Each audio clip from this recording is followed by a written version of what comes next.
தம்பி வேல்கண்ணன் அவர்களை தனிப்பட்ட புஸ்தகம் தானா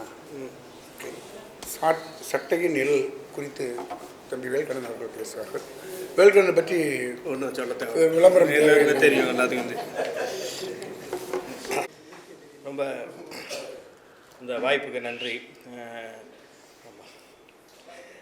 லார்க் பாஸ்கரன் நம்பியா குமாரனுக்கு நன்றி. அப்புறம் இது ரொம்ப நாளாகவே இவன் நடத்தணும்னு லார்க் பாஸ்கரன் வந்து நடத்தணும்னு சொல்லிகிட்டே இருந்தாப்புல. ரொம்ப வருஷமாக சொல்லணும். அவனுடைய முதல் தொகுப்பில் இரண்டாவது தொகுப்பில் இருந்து சொல்லிட்டு இருந்தாப்புல. தம்பி தான் சந்தோஷ் தான் சொன்னார், முதல் தொகுப்புக்கும் இதுக்கும் இறுக்கமான தன்மைன்னு. எங்களை பொறுத்த வரைக்கும் லார்க் இன்னும் நிறைய தாண்டி போயிருக்கணுன்றதான் நினைக்கிறோம். அவன் டைரக்டராகவும் மாறி இருக்கணும், கதாசிரியராகவும் மாறி இருக்கணும். அது இந்த இந்த இது வந்து மொழியுடைய அடுத்தடுத்த வடிவம். அது இறுக்கமான தன்மை இருக்குன்னா நம்ம அந்த இடத்துல நிற்கிறோமான்றது கேட்டுக்கணும், மற்றபடி ஒன்றும் இல்லை. அதுபோல் இதுக்கு முன்னாடி பேசின எனக்கு தபசியை பார்க்கும்போது நான் ஆசிரியர் பார்க்குற மாதிரியே இருக்குது. ஏன்னா ரொம்ப கண்டிஷன் போட்டுகிட்டே இருக்குது. வாத்தியார் தானே? இல்லைன்னு சொன்னார். என்ன பண்ணுறீங்க? ஓ ஜிஎஸ்டி. அப்போ அதை விட கண்டிப்பாக நான் அப்படிங்கிறது எனக்கு அவர் பார்க்கும்போது எனக்கு இது முன்னாடி கரிகாலனுடைய நிகழ்ச்சியிலும் தபசி சார் பேசுனாங்க.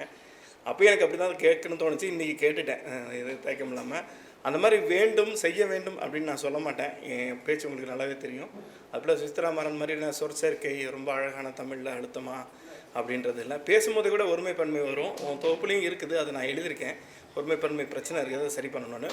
இதுக்கு முதல்ல நான் ஒரு தேங்க்ஸ் சொல்லணும்னா கவிஞர் பிரியத்துக்கு நான் தேங்க்ஸ் சொல்லணும். நான் இன்றைக்கி வியப்பாக மறுபடியும் பார்க்கறதுக்கான காரணம் என்னென்னா, இந்த தேர்ந்தெடுக்கப்பட்ட எனக்கு கொடுத்துருக்க வந்து சட்டையின் நிழல் தேர்ந்தெடுக்கப்பட்ட கவிதைகள். இந்த தேர்ந்தெடுக்கப்பட்ட கவிதைகளில் பல கவிதைகள் எல்லாரும் தனித்தனியாக தொகுப்பு பேசும்போது எல்லாருமே அந்த கவிதையை நோட் பண்ணி பேசினாங்க. அது எல்லாமே இதில் இருக்குது. அதுவே இப்போ மிகப்பெரிய விஷயமாக நான் பார்க்குறேன். இல்லை பலதரப்பட்ட மக்கள் சீன ராமசாமியும் இருக்கட்டும், அசதாவாக இருக்கட்டும், வெவ்வேறு விதமான ஆட்கள், வெவ்வேறு களத்துலேருந்து வெவ்வேறு இடத்துலேருந்து திங்கிங்லேருந்து வேலை பார்க்குறவங்க, அவங்க எல்லாருமே தேர்ந்தெடுத்த ஒரு கவிதை வந்து இதில் இருக்குது. 1-2 இது மிஸ் ஆகிருக்கலாம், எல்லாமே இருக்குது. அதுவே எனக்கு கவிஞர் பிரியத்துக்கு வந்து என்னுடைய நன்றியும் வணக்கமும். லார்க் பாஸ்கரோட ஒரு கவிதை கட்டளை. நான் எழுதும்போது என்னை பற்றி சொல்லிவிடுங்கள், நான் இறந்த பிறகு யாரிடம் சொல்ல போகிறீர்கள் அப்படின்னு கேட்குறாரு. ஆனால் அவர் எழுதிட்டு இருக்கிறனால அவர் கவிதையை பற்றி எப்படி வேணாலும் பேசலான்றதை நான் இப்படி ஒரு கட்டளை, அன்பு கட்டளை நான் எடுத்துக்கிறேன். என்னிடம் விமர்சனம் உண்டு என்பது லார்க் பாஸ்கரனுக்கும் தெரியும். ஏன்னா நவீன கவிதை சூழல் அண்ணன் நாங்கள் யார்கிட்ட வளர்ந்தோம் அப்படின்னு யோசித்து பார்த்தோம்னா, யவனிகா ஸ்ரீராமுடைய அவரோட கழிந்த இரவுகள், யுமாவாசியோடைய கவிதை, பிரான்சிஸ் கிருபாவுடைய கவிதை, இப்படியான விஷயத்துல இருந்து நாங்கள் எப்படி நல்லபடியாக பேசணும், இவ்வளோ நாளாக எப்படி நல்லபடியாக பேசணுன்னே தெரியல. ஏன்னா விமர்சனத்தோடு தான் பேசணும். ஏன்னா எல்லா உலகத்தில் இருக்கிற எல்லா எத்திக்ஸும் அடித்து நொறுக்கப்படும் யவனிகா மூலமாக. அதெல்லாம் நான் நேரடியாகவே பார்த்துருக்குறேன். அப்புறமா பாட்டில் நொறுக்கப்படும், அதுவும் இருக்குது. வலி அப்படின்ற ஒரு கவிதை. அழுகையை நோக்கி நகர்வது விளையாட்டா விபரீதமா? நோக்கம் பிழையாகி போகாமல் அதன் பிடிவாதத்தை நகர்த்தியபடியே பொங்கிக் கொண்டே வருகிறது வலி. இது வந்து லார்க் எழுதின எனக்கு பிடிச்ச, அப்போவே அவன் பதிவிடும் போது அல்லது எனக்கு அனுப்பினா நான் தெரியல, அப்போவே எனக்கு ரொம்ப பிடிச்ச ஒரு கவிதையாக இருந்தது. அப்போ நான் சொன்னேன், நீ நீண்ட கவிதைகள் எழுதுறதுக்கு பதில் இப்படியான கவிதைகள் எழுதலான்னு. அப்போ அவன் ஒரு பதில் சொன்னான், உன்ன மாதிரி எல்லோரும் எழுதணும்னு எதிர்க்க பார்க்காத, நான் என்ன மாதிரி தான் எழுதணும் அப்படின்னா. சரிடா அப்படின்ட்டு வச்சிட்டேன். லார்க் பாஸ்கரனுடைய மொத்த கவிதைகளை நான் இந்த தேர்ந்தெடுக்கப்பட்ட கவிதைகளும் இன்னும் 2-3 கவிதை தொகுப்பும் வாசிச்சிருக்கிறேன்றனால, அநேகமாக எல்லா தொகுப்புமே வாசிச்சிருக்கேன்றனால அவனை பற்றி, லார்க் பாஸ்கரனை பற்றி, கவிதைகள் பற்றிய புரிதல் மட்டும் நான் இங்கே ஷேர் பண்ணிவிட்டு போகலான் இருக்கேன். கடைசியாக 2 கவிதைகளும் வேறு இந்த நம்ம வீட்டில் ஏணி இல்லைனா பக்கத்து வீட்டிலேருந்து ஏணி வாங்கிட்டு வருவாங்க. அதனால் பக்கத்து வீட்டிலேருந்து ஒரு 2 ஏணி வாங்கிட்டு வந்திருக்கேன், வேறு ஏணி. அதையும் படிச்சுட்டு முடிச்சுக்கலான் இருக்கேன்.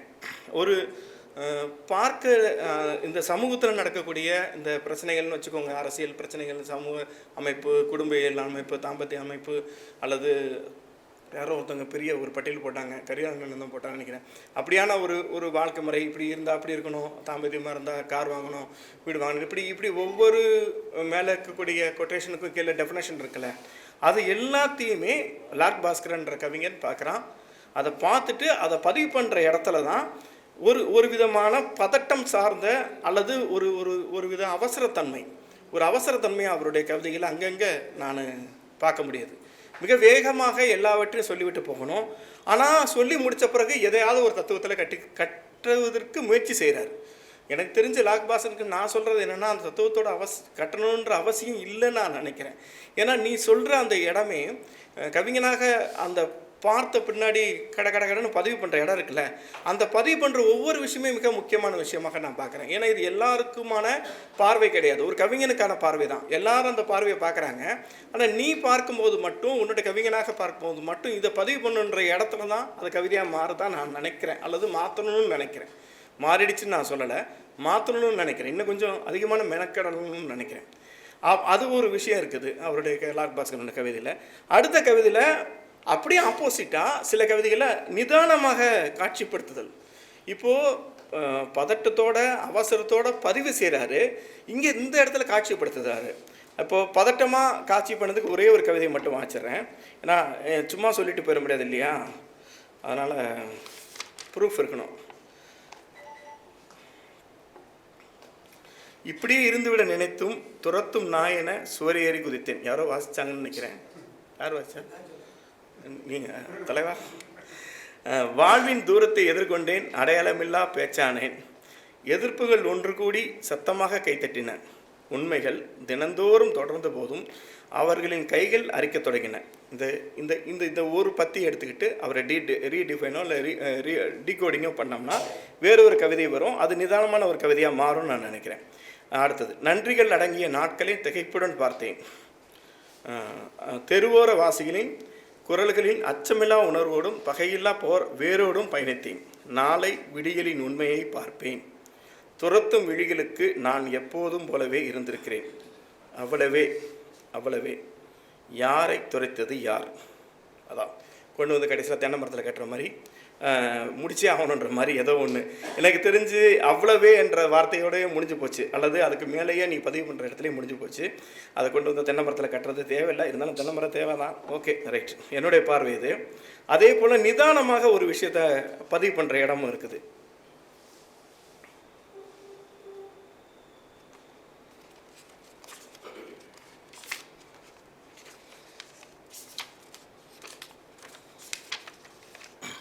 முகம் தலைப்பு, நகரம் சாம்பல் நிறமாக காட்சியளிக்கிறது. இது யாரும் வாச்சாங்களா தெரியல. வானம் ஒளியின் தடத்தில் நகர்கிறது. விளங்கி கொள்ள முடியா இரவுகளை வெளியேற்ற வழியை தேடிக்கொண்டிருக்கிறேன். எல்லோரும் ஏதோ ஒரு வகையில் மனம் உடைந்தவர்களாக தெரிகின்றனர். நம்ம பார்க்கும்போது நம்மளை மாதிரியே மற்றவர்களை பார்க்கக்கூடிய மனம் இந்த கவி மனம். இது என்னுடைய வரி. நம்மை சூழும் ஆபத்திலிருந்து வெளியேறும் முகத்தை தேடுகிறேன். ஆறுதலின் பிரார்த்தனை கண்களின் வழியே சூன்யத்தை நெருங்குகிறது. கடைசியாக இப்படி முடிக்கிறார். கொல்லைப்புறமாக ஒரு நிறம் என் வீட்டை அடைய நான் சாய்வாக அமர்ந்தபடி இருக்கிறேன். கொல்லைப்புறமாக ஒரு நிறம் என் வீட்டை அடைய நான் சாய்வாக அமர்ந்தபடி இருக்கிறேன். இந்த நிதானத்தன்மை இந்த நிதானத்தன்மையில காட்சிப்படுத்தல கையில் எடுத்துக்கிறாரு. அவசரமாக அல்லது பதட்டத்துடன் பதிவு பண்ணும்போது பதிவாகவே செஞ்சுட்டு போகக்கூடிய தன்மை லாக்பாசனுடைய மொத்த கவிதை தன்மையாக இருக்குது. அதுக்கப்புறம் தன்னுடைய சுயம் அல்லது பிரதின்னு அவர் நினைக்கக்கூடிய விஷயத்தை அவற்றுக்குள் புகுந்து அல்லது அவற்றுக்கு எதிராக ஒன்று அதை சார்ந்து பேசுகிறாரு அல்லது அதுக்கு எதிராக பேசுகிறாரு. எதிராக பேசும்போது அநேகமாக தத்துவத்தை கைக்கொள்கிறான்னு நினைக்கிறேன். சார்ந்து பேசும்போது என்னவா இருக்கிறாருன்னா ஒரு விதமான எந்தவித முகமூடி போடாத, அதை எந்தவித வேஷமும் போடாத தன்மையை அந்த கவிதைகளை கொண்டு வர நினைக்கிறார். இதுதான் அவருடைய மொத்த கவிதையை சார்ந்து நான் இந்த தேர்ந்தெடுத்த கவிதைகளும் மற்ற கவிதையும் சார்ந்துமே நான் சொல்கிறேன், என்னுடைய பார்வை இது. அப்புறம் இவர் ஒருவேளை கவிஞர் பிரியத்துக்கு இந்த நான் சொல்லக்கூடிய விஷயம் சாருமான்னு தெரியல. ஏன்னா ஒவ்வொருத்தரும் தேர்ந்தெடுக்கும் போது தான் நம்பக்கூடிய கவிதைகளை வச்சு தான் அவங்க தேர்ந்தெடுத்து பண்ணுவாங்க. அல்லது நாம் இது சிறுகதைன்னு நினைக்கிற இடத்துல தான் பண்ணுவோம், இதெல்லாம் தெரியும் உங்களுக்கு. அதனால் அவர் இந்த தேர்ந்தெடுத்த இந்த கவிதை தொகுப்பில் அதிகமாக வந்த வார்த்தைகளை மட்டும் சில வார்த்தைகளை சொல்ல நினைக்கிறேன். காற்றை விடவே மாட்டேங்கிறாப்புல.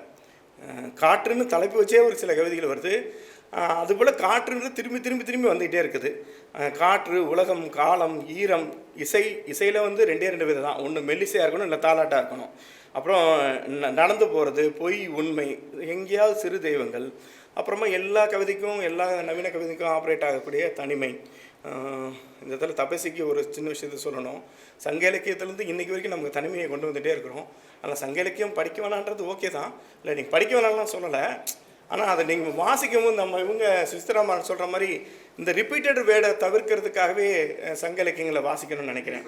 ஏன்னா சாதாரணமாகவே நம்ம குழு நம்ம நவீன கவிஞர்கள் சார்ந்தே, நான் என்னையும் சார்ந்தே சொல்கிறேன், வாசிக்கிறதே கிடையாது. அவங்க கவிதை வாசிக்கிறாங்க, அவனுக்கு தேவையான கவிதை வாசிக்கிறாங்க. அந்த வாசிப்பு தன்மை கொஞ்சம் ஏற்படுறதுக்கு தான் நம்ம சங்க இலக்கியங்களை கொஞ்சம் படிங்க, அது டிரான்ஸ்லேட்டை கொஞ்சம் பாருங்கள், அதனுடைய பொழிப்புரையை பாருங்கன்னு சொல்கிறதுக்கான காரணமே அங்கே ஏதோ ஒரு சொல் வந்து இவனை புழங்காத ஒரு சொல்லை வந்து பயன்படுத்தணுன்ற ஆர்வத்திலேயாவது அதை படித்து பயன்படுத்தணுன்றதுக்காகவே முன்ன பின்ன ஏதாவது எழுதுவாங்க அப்படின்ற நம்பிக்கை தான். அதையும் நீங்கள் டீச்சர் மாதிரி கேட் போட்டுட்டிங்கன்னா கஷ்டம். அதனால் அப்புறம் ஒரு சொல் இங்கே லால் பாஸ்கரனை பொறுத்த வரைக்கும் ஒரு கவிதைக்குள்ளேயே திரும்பி ரிப்பீட்டடாக அந்த வேர்டு வர மாதிரி பண்ணுறாப்புல. அது இன்னும் கொஞ்சம் அதுக்கடுத்து இதுக்கு மெனக்கெடுனா எனக்கு தெரிஞ்சு இதெல்லாம் ஒதுக்கி வச்சுட்டு அவர் டைரக்ஷன் ஸ்டோரி போர்டுன்ற மாதிரி நகர்ந்தது வந்து என்னுடைய விருப்பமாக ஆர்வமாக இருக்குது. அது அப்படி நகர்வார்னு நினைக்கிறேன். ஒருவேளை அடுத்த தொகுப்பு அப்படின்ற மாதிரி அவர் ட்ரை பண்ணார்னா, ஏன்னா தேர்ந்தெடுக்கப்பட்ட கவிதைகள் வரும்போது யவனிகானன்னு கூட நான் சொன்னேன், ஆனால் தேர்ந்தெடுக்கப்பட்ட கவிதைகள் மொத்தமாக வருது, ஏன்னா உங்களுக்கு மொத்த கவிதைகள்னா அப்போனா இதுக்கப்புறம் கவிதை எழுத மாட்டீங்களான்னு அந்த பயம் வந்துடுது. நம்ம இலக்கிய சூழல் கொடுத்த பயம் வந்துடுது. ஆனால் அதுக்கப்புறம் கிடக்கட்டும் கழுதெல்லாம் எழுதியிருக்காரு. அது நான் சொல்லலை. ஸோ இப்போ தேர்ந்தெடுக்கப்பட்ட கவிதைகள் லால் பாஸ்கரனுக்கு கொடுக்கும்போது எனக்கு அடுத்த மூமெண்ட் என்ன பாஸ் அப்படின்னு தான் நான் கேட்டுட்ருப்பேன். எப்போவுமே நான் கேட்குறது அவனை அக்கறை சார்ந்த விஷயந்தான். இதுவும் அவனுடைய அக்கறை, அவனுடைய படைப்புகள் சார்ந்த என்னுடைய பார்வையை நான் வைக்கிறேன். அப்புறம் சொற்சேர்க்கையில் கொஞ்சம் எனக்கு தெரிஞ்ச வரைக்கும் முன்ன பின்ன கொஞ்சம் சில பிரச்சனைகள் இருக்குது. அப்புறம் இவங்க சுசித்ராமன் சொல்லிட்டாங்க, ஒருமை பன்மையில் ஏகப்பட்ட விஷயங்கள் இருக்குது, அதை கொஞ்சம் கவனிக்கணும்னு நினைக்கிறேன். ஒன்று, கவிதை வந்து என்ன லேயரில் நமக்கு ஒர்க் ஆகுது, நம்ம இந்த கவிதை நம்ம கைக்குள்ளே வருது அப்படின்ற விஷயத்தில் வந்து லால் பாஸ்கரன் வந்து ரொம்ப தெளிவாக இனிமேல் முடிவெடுப்பார்னு நினைக்கிறேன். அதை தொடர்ந்து கவிதை எழுதும் பட்சத்தில் அதில் ஒரு கவிதை எனக்கு ரொம்ப பிடிச்ச கவிதை, ஒரு 6-7 கவிதை இருக்குது. அதில் கடைசியாக ஒரு கவிதை மட்டும் வாசிடுறேன். அந்த இது பாருங்க, இது இந்த காற்று வந்த மாதிரி, காற்றின் பக்கம் நிழல் நின்றது, வாழ்வின் பக்கம் அவன் நின்ற பின் நிழல் தடுமாறியது, யூகத்தின் அடிப்படையில் ஒன்றின் சிதறல் மற்றொன்றின் ருசி என அழைகளிக்கப்பட்ட நேரங்களில் புல்லாங்குழல் இசை தடுமாறாமல் சுதியை பெருக்கியபடியே இருந்தது. இது ரொம்ப முக்கியமான கவிதை நான் இருக்கிறேன். 2 விதமான இல்லை கவிதைக்கான இப்படி தான் கவிதை எழுதணும், இந்த கவிதை இவங்க கவிதை இப்படி இருக்கும் அப்படின்ற யூனிக்னஸ் ஒன்று இருக்கும். ஆனால் லால் பாஸ்கரனுக்கு எதுவுமே இல்லை. அதுதான் அவனுடைய தனித்த அடையாளமாகவும் நான் பார்க்குறேன். அதுதான் ஒரு மாதிரி சிக்கலாகவும் நான் பார்க்குறேன். ஏன்னா சில இடங்களில் அவன் வேகமாக பதிவு பண்ணுற இடத்துல தான் அதை பார்க்குறேன். இந்த பக்கத்து வீட்டிலேருந்து வாங்கின ஏணி, முதல் ஏணி, அது வந்து கவிஞர் கதிர் பாரதி வீட்டில் இருந்தது.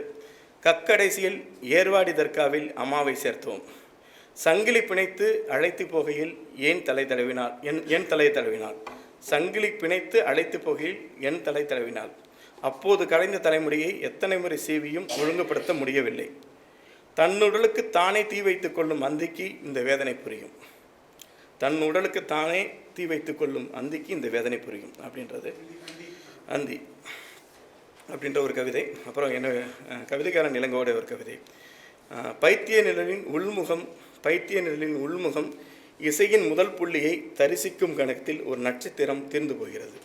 இந்த 2 கவிதைக்குமே ஒற்றுமையாக இருக்கிறத நான் பார்க்குறது என்னென்னா, ஒரு விதம் மனப்பிறழ்வு. ஆனால் கதிர் பாரதியோட கவிதையில் நேரடியாக நமக்கு சொல்ல வேண்டிய விஷயம் இதில் வந்து லேயராக மாறுது, அல்லது இதில் லேயராக மாறக்கூடிய நமக்கு வேறு ஒரு காட்சியை தரக்கூடிய அல்லது ஒரு உணர்வை, ஒரு புரிதலை தரக்கூடிய இந்த கவிதை கதிர் பாரதி விஷயத்தில் அடித்து நொறுக்கி நம்மளுடைய யதார்த்தத்தை அப்படியே முன்னாடி போட்டுட்டு போகுது. ஏன்னா ஏர்வாடி எதுக்காக கூட்டிகிட்டு போகிறாங்க, எதுக்காக பண்ணுறாங்கன்ற மாதிரி அதுக்குள்ளேயும் பல அடுக்குகள் உண்டு, பல கதைகள் உண்டு, பல உண்மை சம்பவங்கள் உண்டு. இதுக்குள்ளேயும் பல மன அடுக்குகளை நான் பார்க்குறேன். லால் பாஸ்கரன் 2 பக்கமும் ட்ராவல் பண்ணுறான், அல்லது 2 பக்கமும் நிற்கிறான், நடுவில் நிற்கிறான்ற மாதிரி சொல்லலாம். அது அவன் தேர்ந்தெடுத்த பகுதியாக இருக்கலாம், அது சில பேருக்கு விமர்சனமாக இது கவிதையாக ஆகலைன்ற மாதிரி இருக்கலாம்.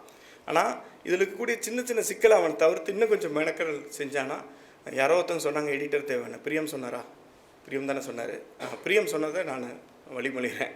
இன்னும் கொஞ்சம் நல்ல எடிட்டிங் இருந்தால் இன்னும் நல்ல மிகச்சிறந்த கவிதைகள் வரும். தொடர்ந்து இயங்கிக்கிட்டு இருக்கிற லார்ட் பாஸ்கரன். அப்புறம் சட்டையின் நிழல் அப்படின்னா சட்டையை போட்டு கீழே நிழல் போடுறான். உண்மையிலே அது நல்ல விஷயந்தான். ஆனால் சட்டையின் நிழல்ன்றது வேறு ஒரு புரிதலை நமக்கு தரக்கூடிய ஒரு விஷயம். அந்த அதை இவன் டிசைன் தான் இப்படி பண்ணுறான் லார்ட் பாஸ்கரன் நினச்சோம்னா, ஆனால் கவிதைக்குள்ளே அவன் சொல்லக்கூடிய அடுக்குகள் உள்ளடுக்குகள் வந்து வேறு வேறு. அந்த இதை நான் அது இதில் தொகுப்பில் இருக்குது. அது கொடுக்குற புரிதல் வேறு. அந்த புரிதலிருந்து தான் நான் லார்ட் பாஸ்கரனை பார்க்குறேன். தொடர்ந்து இயங்கட்டும். இயக்குனர் ஆகுவதற்கு வாழ்த்துக்கள். நன்றி.